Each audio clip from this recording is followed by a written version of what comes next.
I had like the best childhood ever. I loved sports, I liked to play around with my brothers, and it was all great. Up until I was 7 years old.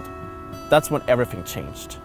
I was sitting in the car together with my two brothers and my parents. We were going down to my grandparents to celebrate Christmas.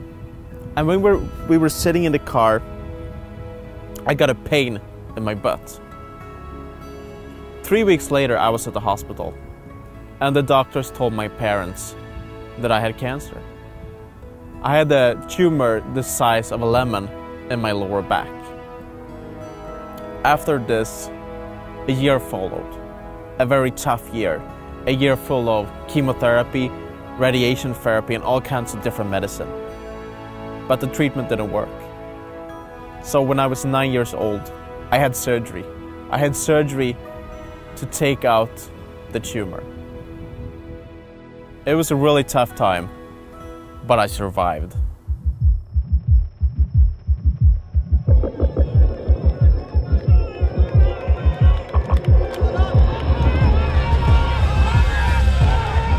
Today we're here at this athletics track, and the reason for that is that athletics is one of the things that brought me back to life.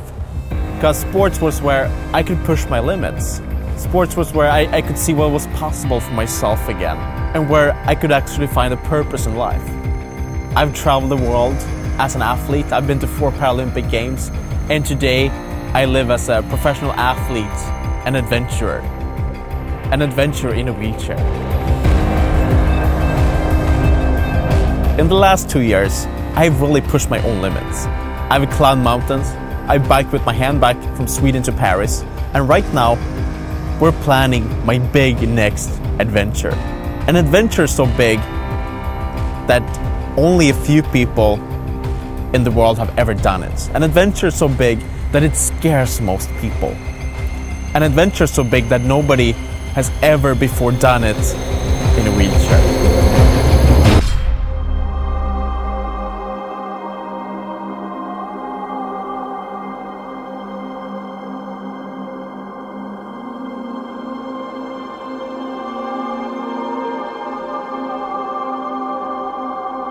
In the last few years, I've done many big projects that inspired millions of people and raised a lot of money for charity.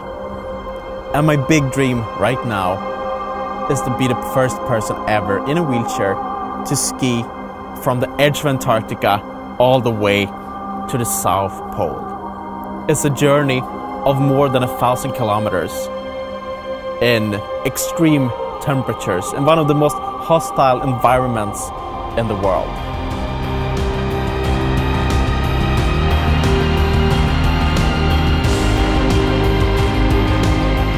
I want to do this project to push my own limits, to see what's actually possible for me to achieve.